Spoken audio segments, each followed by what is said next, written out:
Pittsburgh Steeler fans, welcome back to another episode of Steelers Stat Geek. You are here with the brother Schofield, the Sco Bros, Dave Schofield, deputy editor behind the steel curtain, and his big brother Rich. Rich, how you doing this wonderful Tuesday evening? Doing wonderful Tuesday evening. A little chilly out here in the western part of Maryland, but trying to stay warm. Yeah, it's even chillier further east where I am as well. It's been kind of like we were supposed to get some snow this past weekend, and that turned into complete ice. Rather, well, you traveled down this way, so you kind of had an idea of all that anyway. So, I want to jump in right here to start. I want to talk to you about some stuff. Man, we had some big Steelers stuff happen since our last show. It was the off season. And I put out, no joke, 6 articles in one day last Wednesday because there was just crazy Steelers news up one side and down the other. I had to put out there that Joe Hayden got elected to the Pro Bowl, but it started off in the morning with the announcement of the part of the non-modern era players for the centennial class of the Pro Football Hall of Fame. Yep. And there we go.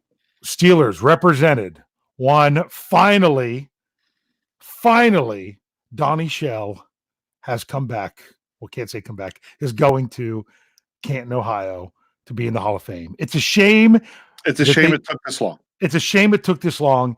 And it's a shame they didn't do the right thing. And the 2 players that really need to be in, there's even more than 2, but the 2 most from that area, there I go again, era are Donnie Shell and LC Greenwood. Mm-hmm. So LC needs to go. He needs to be there. No one's had as many sacks in a single Super Bowl as him when he had 4 against the Cowboys. I mean, he has the resume. He's one of only a couple guys that were on the Hall of Fame's all decade team for the 70s that are not in the Hall of Fame. And there are guys from the Steelers that weren't on that team that are in the Hall of Fame. He needs to go. But honestly, if it was going to be only one of the 2, I'm really glad it was Donnie Shell. One, because I wanted him to be alive to do it because we've already lost LC Greenwood.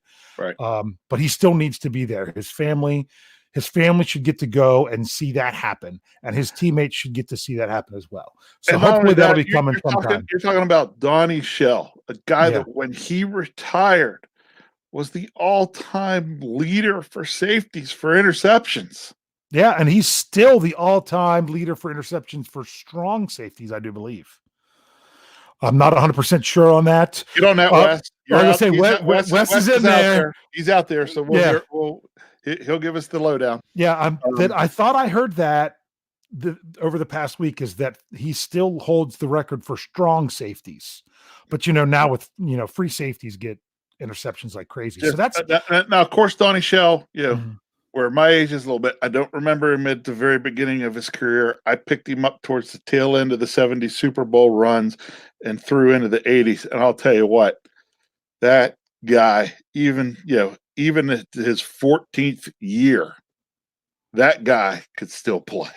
He is one of only, I counted it up. Now I can't remember what the number was. It was either 6, maybe 7, 6 or 7. I can't remember. Of players that played 14 or more years and had an interception in every year of their career. Because even before he was a starter, he still got interceptions. He had at least 1 interception in every year he played in the NFL. And it took him a couple years to be a starter, and he still played strong. He retired. He and Stallworth both retired in 87. After 87, I'm pretty sure. We'll go with 87. I'm pretty sure. And the other thing that I don't know, I just was thinking this about Donnie Shell. You think about guys that played well defensively late into their careers and just at the way they did. When I think of Donnie Shell playing safety the way he did late in his career, I think of Darryl Green, the way he played corner for the Redskins so well late into his career. Yeah. And there was no doubt from everybody that, Darryl Green was a Hall of Fame kind of guy. How could you not think the same about Donnie Shell? I'll be honest with you. I think there were people that were surprised because if you weren't a Steelers fan, you might not have realized that Donnie Shell wasn't in the Hall of Fame. Yeah, that's true. I mean, especially some of the main national media guys. I think some of them were kind of surprised when they came out with the semifinalists or finalists or whatever the list was. However they that he was on there because he wasn't already in the Hall of Fame. I think he was kind of assumed to be that way. But hey, 5 guys from that rookie class in 1974. He was undrafted in 17 rounds of the draft. He was undrafted. But once again, let's bring up another Steeler that really needs to be in Canton as well. Part of the reason Donnie Shell was there, the reason L.C. Greenwood was there, Joe Green was a Steeler. All these guys was because of Bill. Hold on, I got a comment because Wes is out looking stuff up. Woodson, Wes. You asked if he was a free safety, but you can't count all of Woodson's interceptions when he was a corner. Yeah. So throwing that out there. Yeah, he played safety, but he wasn't strictly a safety. But yeah, one Bill Nunn and what he did for the game of football. That's just crazy. He's another one, but we could go on and on about Steelers that should be. But congratulations, Donnie Shell. Donnie Shell, exactly. I'm gonna semi segue into something else with this because there was one person that was also sent to the Hall of Fame, much to Steelers fans' dismay. In that same class, there was another. Yes, I know. One Cliff Harris from the Dallas Cowboys. Which segues into something else I want to talk to. It was the fantastic article on BehindTheSteelCurtain.com today from one Cliff Harris is still a punk. If you have not read his articles, it's pretty much one a week is what he does, but it's a good one. He makes it count, and his breakdown of play and everything else.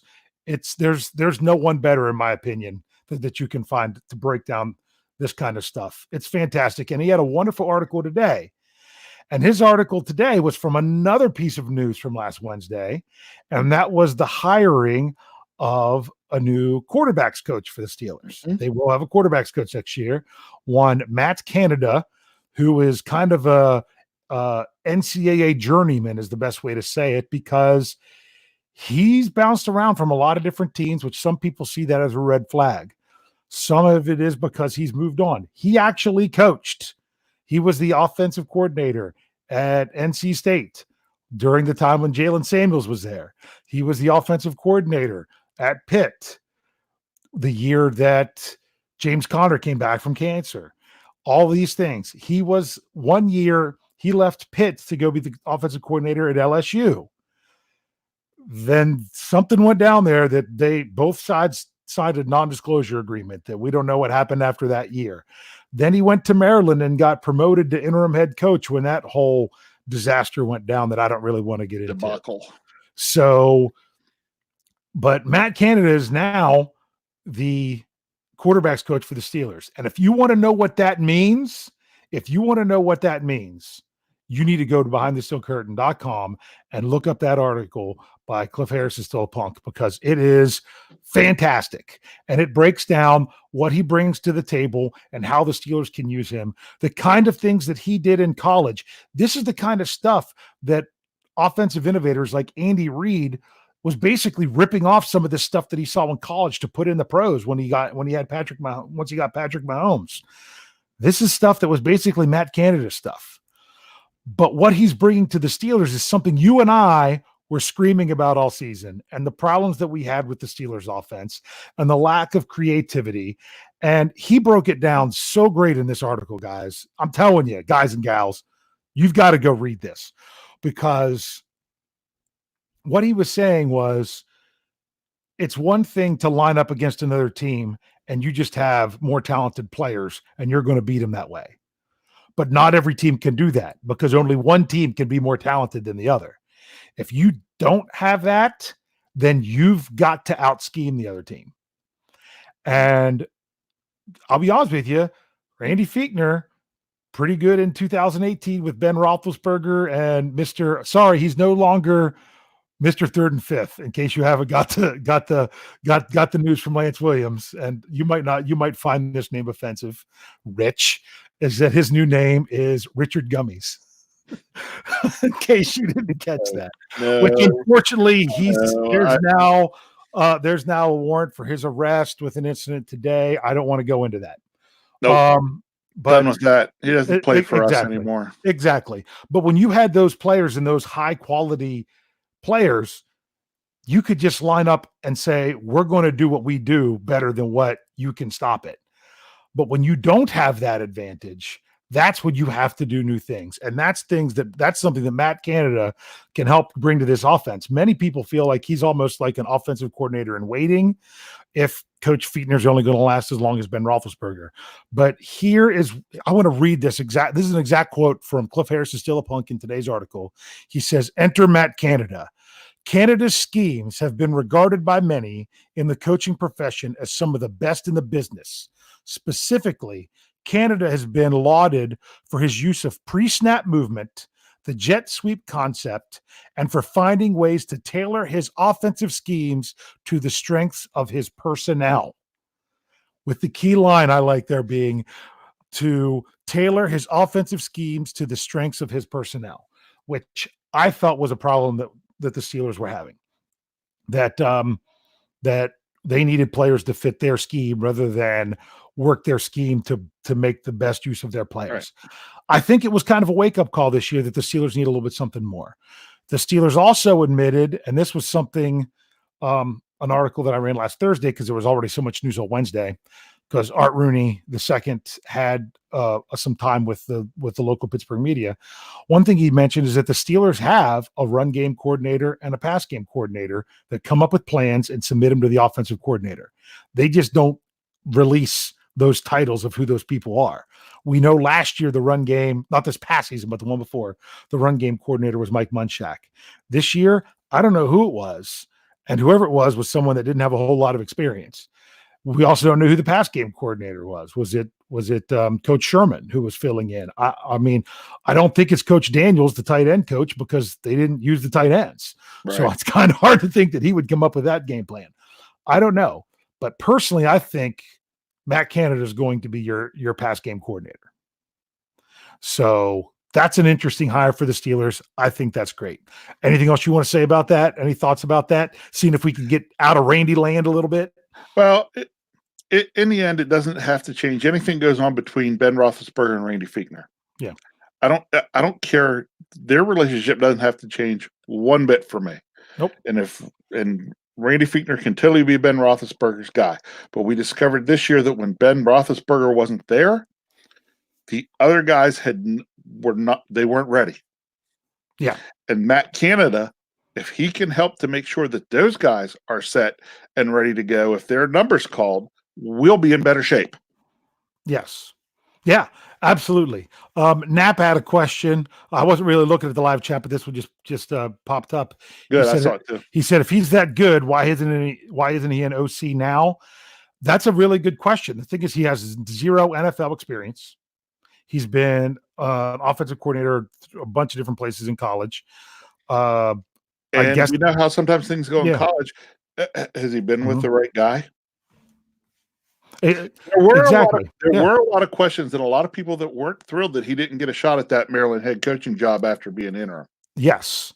And so I'm friends with a lot of Maryland fans, and they thought he deserved a shot then. Yes. So he's had it. He's had his success at the college ranks. He's been in his year at Pitt, he was up for, I can't remember the name of the award, but it's the award for the best assistant coach or coordinator in the NCAA. So that's one thing. But yeah, a lot of people are like, who knows how long he'll be with the Steelers in that role, because there's a good chance he could be moving forward if he doesn't move somewhere else, if it's not with the Steelers. Right. Now that doesn't worry me too much. And what better place to break a guy into the NFL to potentially be an offensive coordinator? You get a lot of offensive coordinators to start out as quarterback coaches. Yeah. Yes, I think this is good for him. This is the place for him to start. Unfortunately, if he's that great, he might be a one and done. That's the problem. But we'll see. I know is that for next year, the Steelers are going to hopefully have a little bit something new that's, like I say, creative but not gimmicky. That's what I like to see. All right, let's get back to the title of the show, because I mean, we started out and I thought we'd lined it all up to just go that way, and then we got out. Yeah, I got out. I had to. Unless you got anything else from last Wednesday, let's get back, because I mean, yeah, Donnie Shell plays in perfectly to what we were going to talk about. Exactly, but I also had to throw in that stuff because that was just too good of an article today, and especially because he brought up so many things that you and I have brought up about Coach Fietner that we felt needed to be done better. That this guy could, if allowed to, could help cover those things. But what we were going to jump into, and this is good because we got all the stuff with Donnie Shell, is, well, we have one more thing we got to do. We have to give a shout out to Mr. L. Oh, okay. Yes. That is Kyle's vice principal at his middle school that he's at in Western Maryland. He's a Steelers fan, and he's a Pittsburgh guy. He's a Pittsburgh guy. The reason we're just saying Mr. L is because he's got one of those crazy names one of those Pittsburghy names that you can't really. Hold on. Kyle just got how do you say his name? Lanchinase. Mr. Lanchinase, known as Mr. L. Shout out to Mr. L. Shout out to Mr. L. Be nice to Kyle when you see him in the hallways. So let's dive into this. We're talking about just one thing. Keep it on the live chat here. There, Wes is coming up with an answer for us. Yeah. So we're going to show a question and going to throw, but he's looking up another stat he wants to throw. So just something we're going to keep an eye on. We may break in at any point in time here, because that's something we wanted an answer to, and Wes is going to come through as he usually does. And now that we're going into the show, we want to let people know we're going to go here we're going to do these stats for a little while longer. Then we're going to do what we said last week. We're going to break the show, and we're going to come back a few minutes later with another show, which is the Stat Geek Q&A. So anything that we're talking about here, we are going to be 100% focused on the live chat during that show. It'll just be a short break. Stay tuned. We'll come right back. Make sure you have your notifications, or just look for it on the YouTube channel to already jump in before you even get the notification. And we'll come back, and we're going to do that tonight as well. So we're going to give that a try to see what it's like to split this into two shows. So that way we give our time with the live chat what we really like to do. So what we're looking at this week is the Steelers pass defense and how they did in 2019. I brought up a little bit of this as part of a trivia thing on the Steelers preview last week, because I was starting to look at some of these numbers, and there are some crazy numbers with this. So let's just start off with overall passing yards that the Steelers gave up. The Steelers gave up 3,113 passing yards in 2019. Now, I'm pretty sure that number also takes away yards that they from sacks, because these weren't how much quarterbacks threw. This was overall passing yards, which that's yards that teams lose yardage from their passing yards when they're sacked.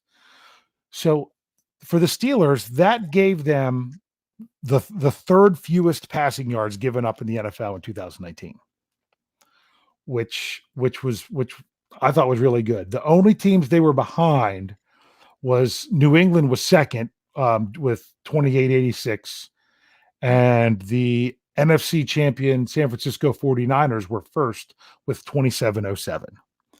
So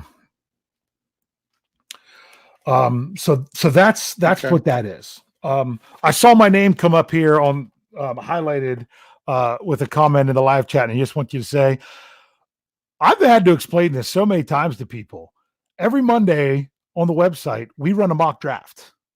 Just an article reporting on a certain mock draft out there of these are some names that some other places have put with Steelers. This week, it was a quarterback. I went through the whole article trying to say, I think people that are saying the Steelers are taking a quarterback with their first pick are people that aren't in tune with the Steelers. Right. That they don't really know their other needs. But yet I got people emailing me and had something on the live chat. That wasn't my pick. Trust me, I don't want that pick for the Steelers' first pick in the draft. That's not me. All I'm doing is every Monday we are reporting on another, which is they're hard to find two round mock drafts right now, because the Steelers don't have a first round pick.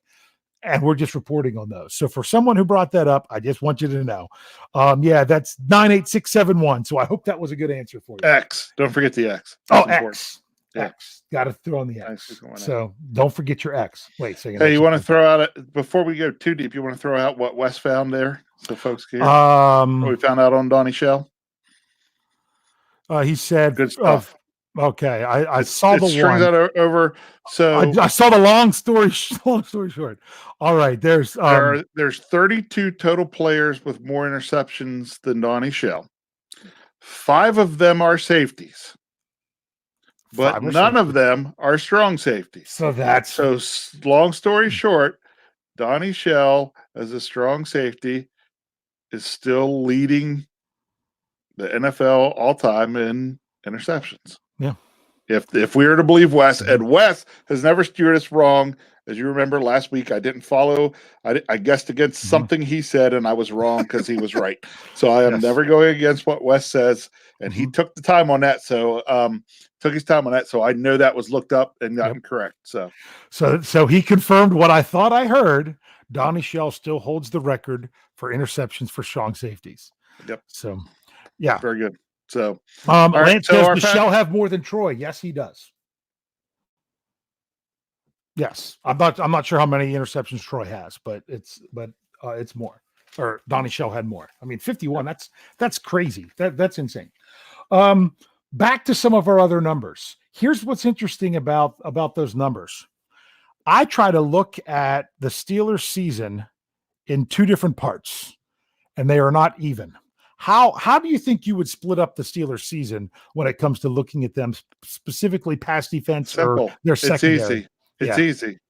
Pre-Minka and post-Minka. Absolutely. It all comes down, we all know. That's exactly what I have written here. Post-Minka, pre-Minka. We had the pre-Minka numbers and the post-Minka numbers. Now, it was only 2 games. It was pre-Minka.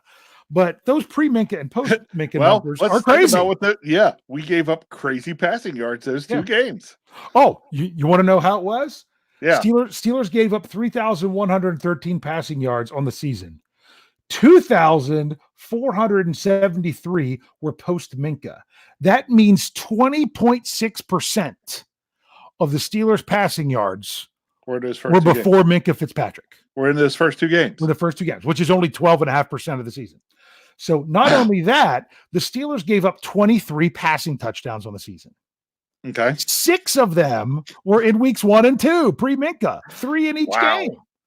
So that's 26.1% of the Steelers' passing touchdowns were before Minka was on the team. And let's just we all think we've kind of established we think Minka's great, okay? But really, it just goes to show that we had those changes in numbers. We had one glaring hole in the secondary. And look at the difference after you plug it. Well, and it's twofold. It's his play and it's his knowledge and communication. Yeah, his ability to sit back there and be a traffic cop, basically. Yeah. Well, you could even say it's threefold because the other thing is the corners trusted him. And we talked about that the one time with the interceptions. And I remember what game it was after the show. That was the Arizona game. I said I knew it was a young quarterback. It was against Kyler Murray that when Joe Hayden totally peeled off. Yep, and he told Minka he was going to do it, and he trusted that Minka had it over the top if he wasn't able to get it. Yep. So, but I mean, but it wasn't just that because Lance Williams just said it. Just said give Nelson some love. Credit Nelson some love. Hey. And I give Nelson a lot of credit, but it just goes to show that as great of seasons as Nelson and Hayden were having on the outside, not having everything totally under control on the back end was still getting us in trouble those first 2 games. Plug that up, and it really freed Nelson and Hayden up to be even better. Exactly. And it was Cameron Kelly was the starting free safety in week 1. Yeah. I mean, that's what it was. And it was a need, and the Steelers went out and they took care of it, and he's all pro. Here's some other numbers with that. The Steelers led the league in the number of games of 200 yards rushing, 200 yards passing or less. They had 11 games where their opponents had less than 200 yards passing, 11 out of 16. So if you think about that, obviously 2 of them were before Minka was there. So that means out of Minka's 14 games, there was only 3 games in which a team threw for 200 yards or more. And 2 of them was because they threw for 2 of them was, well, one of them was his first game, which was San Francisco, where he was still trying to get into stuff.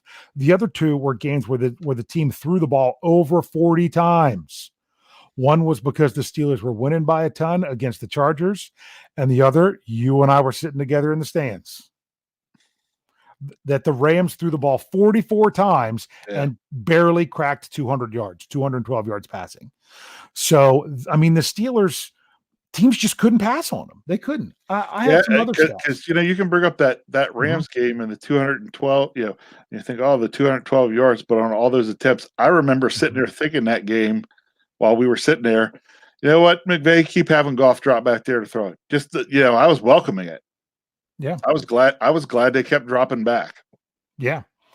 So, and I mean, the Steelers were also, they had the 3rd fewest completions allowed in the NFL this year and the 6th lowest completion percentage. So it's not like teams, they couldn't complete it on them, and they couldn't, so they didn't throw them as much. But I even broke it down. I did this in the preview, so I'll do this kind of quick. As I wanted to look at specifically long passes, but I didn't look for long passes in the air. I looked for any pass. It could have been a pass behind the line of scrimmage. Any pass that went for 25 yards or more that the Steelers gave up this past season. The Steelers gave up 18 of them. There was the 2nd fewest in the NFL. The only team that had less was the Patriots with 17. They gave up 18 of them. And you know how many of them, which I said this with a preview, you know how many of them were in the first 2 weeks of the season? Well, let's see. I was sitting there for the Seattle game, and I know a couple of that happened that game. I just totally blocked out the first game of the season. So, yeah, it was 6 out of those 18 happened pre-Minka. 6 out of the 18. So after Minka, the last 14 games of the season, they only gave up 12 passing plays of 25 yards or more, where the play went for 25 yards or more. They gave up 3 touchdowns, 3 passing touchdowns of 25 yards or more last season, and all 3 were pre-Minka. None after he joined the team. Just, again, we talk about that. Again, just make sure folks are clear. We're talking about that pre-Minka, post-Minka. We're not saying Minka, it is only because of him that those things happen. What we're saying, I still just look at it as he filled that last need on that defense. And once that last need was filled, the unit was able to play so much better. Exactly. Now, you had something you said to me before we went on air. I'm like, wait for the show. I got to make sure we get that in there. And I think Wes even brought it up a little bit earlier. And that is, what do you think contributes the most to a good passing defense?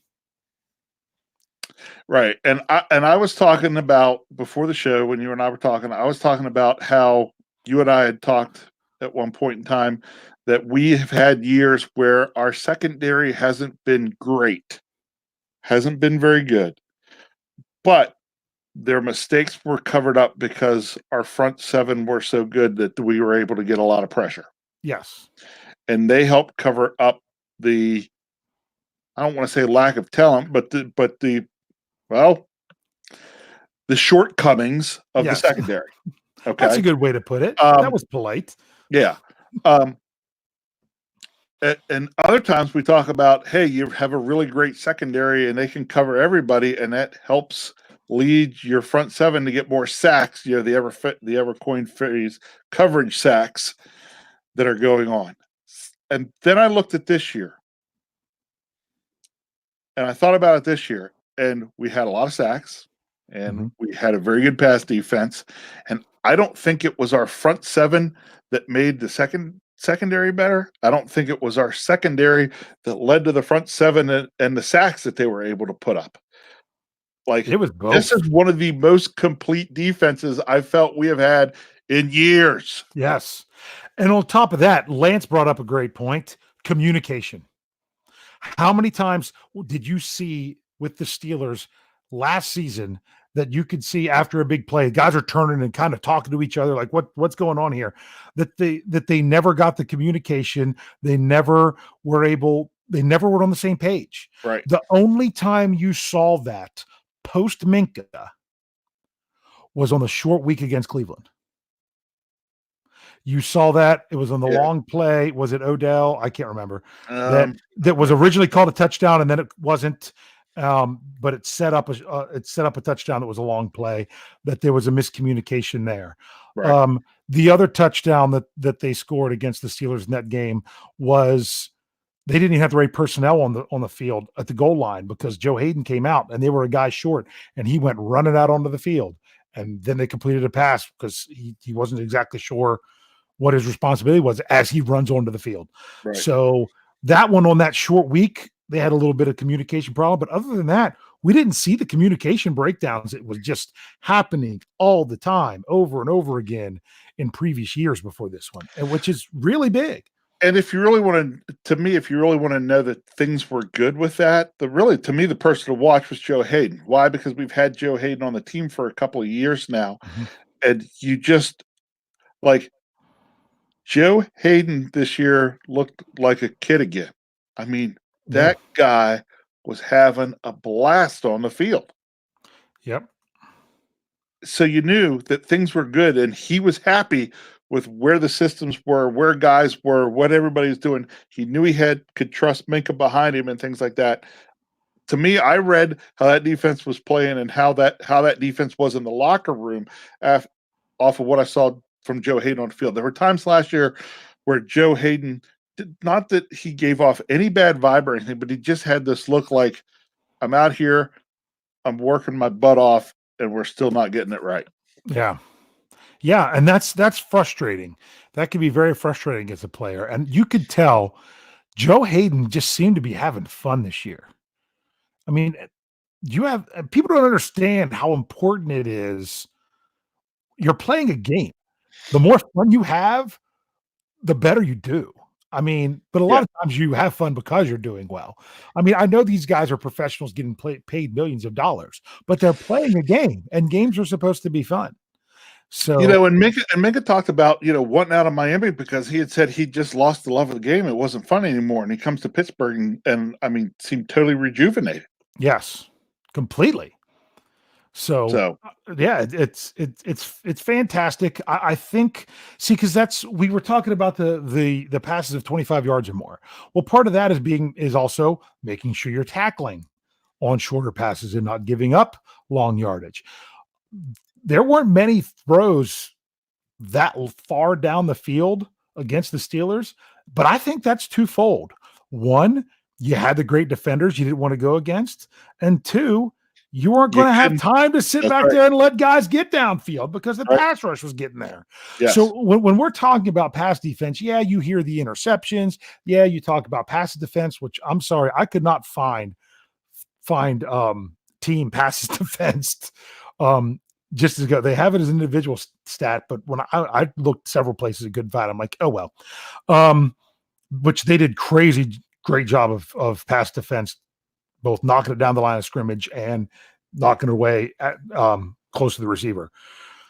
But it really is a whole team effort. It really is. And it goes to show that the guys up front were getting the job done. The guys in the middle were doing a good job, and the guys over the top were just shut down. There are times right now where I wish I was still down working at the College of William Mary, because if so, I would have used the contact down there to see if I could get a minute with Coach Tomlin this summer, because he's down on the campus every summer. Because I would like to ask, because I also felt we had a slightly different philosophy on defense this year. Mhm. Okay. You know how the past couple of years it's always seemed like we've tried to be the as they again hate to coin the phrase because it's out there all the time, but the bend but don't Bend, break don't break. defense. I The knew old that's let what them they're move gonna it, say. let them move it Yeah. like crazy, 30-30, and then try to lock it down. Mhm. We threw that all out the window this year. We were Mhm. we are going to not give up first downs, period. Yeah. Was the goal of our defense. And I loved it. Yeah, That's well, how that was Steeler defense. exactly, but you know what that takes? You know what that takes? That takes not giving up the big play. Yes, The it does. bend but don't break all comes down to we're at If you're we're at your not own careful, 40. We've got to defend 70 yards to the back of the end zone, if you know yeah, what I mean. Well, that's hard to defend that much space. Oh, but when you get down to the 20 and we're only defending 30 yards, we can defend that and force you to a field goal. But when you had guys that are like, I don't care how far it is behind me to the end zone, we're going to shut it down. When you had that kind of secondary, then you can take that whole bend don't break out the window. The game that the Steelers gave up their second most passing yards on the season was the win over the Chargers. But that's because they were up by 24 points going into the fourth quarter. And it's basic. and And that's a point where, like, you know you what? play the We bend are but going to don't give break you, because we let you chew clock. but yeah, Move the because ball, but chew the clock. because the last thing they could do is just give up a one play drive for an 80-yard touchdown. You just can't do that in that scenario. Or like some people in the playoffs like to do, fake a punt, not get it, and let the other team back in the game. But we're not going to go there. You just can't give the team easy scores. So when you're up by that much, and look, the Steelers weren't up by those kind of scores very much this year. That game and the Cincinnati game, that was it. That's the only really large lead that the team. I mean, they ended up getting up bigger on Miami, but they had to come back and do that in the second half. They had to finish the comeback. So this defense has a lot to look forward to. Now, for those of you who missed it, you've got to go back on YouTube or any of the podcast formats. If you did not catch Lance's "Yeah, I said it" from Friday, where he had I gotta if I'm going to name drop, I got to try to get everything right. Ian Whetstone from, I'm pretty sure it's Steel City Insiders. Lance, you're in the live chat. Let me know if I screwed that up. That he had him on. He is Lance's salary cap guru guy. So I know some people said about us talking about the salary cap on here sometime. We might do that a little bit later on because Lance nailed that down on Friday. That was a fantastic show. They broke it down. There's a saying for a long time that he said it Friday because Lance is sitting there trying to say, I'm going to cut this guy, cut this guy, cut this guy in order to be able to sign Dupree. There was someone that Lance wanted to cut, and Ian was trying to tell him to stop. And I don't know that Lance ever realized he was. Lance, you could tell me that about that later. And that was, he brought up something that I said, and that was Vance McDonald. You say cut Vance McDonald, you save, I think, around $5 million. The question is it going to cost you more to replace the position than it is to just keep him with what you have? And that's one that I'm curious. But so he's one guy that might go. That's the yeah. McDonald's the tough spot when it comes to the cap stuff. Yeah, but he's one of those guys. There's guys like him. There's guys like Mark Barron. There's Chickalo. There's Foster. Some of these guys we could all but guarantee they're going to be gone because of how much money it's going to cost to keep them. And the Steelers are up against the cap. And they can't do a lot by restructuring players' contracts because there's rules of how much you can push money out going into the last year of a collective bargaining agreement. Unless there's a new CBA that hits before the new league year, where all this stuff is really going to start kicking in, the Steelers could be in a little bit of trouble with that.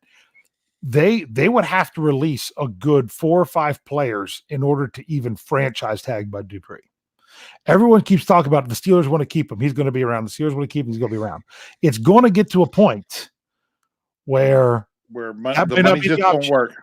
The numbers just the numbers may not be able to be worked out to make it fit. And I worry about that, but you have to consider that because that could become the reality. Yes. Another player out there, I haven't said this anywhere else, but man, oh man, you think Detroit's going to cut ties with the Outlaw since he basically had Nothing going on there with them this past Wow, year. that's interesting. But Because he did catch that ball. yeah, he did. He caught that ball. So that's a big question with that one. So, but if they could keep Dupree and Hargrave are the only two question marks. Everyone else, they've got them. They've got them on that defense. So that's what I was looking at is what do they do? But then you get Stephon Tuitt back. Some Lance wants to cut Tyson Alualu. Tyson Alualu had his fantastic year. After And I just like the name Alu. Yes. So that's why we have to keep him just because. Yeah, and he's not super expensive. If he's a guy that you, if anything, maybe even not just not restructure, but even do an extension that could maybe save you some money now. But I don't know.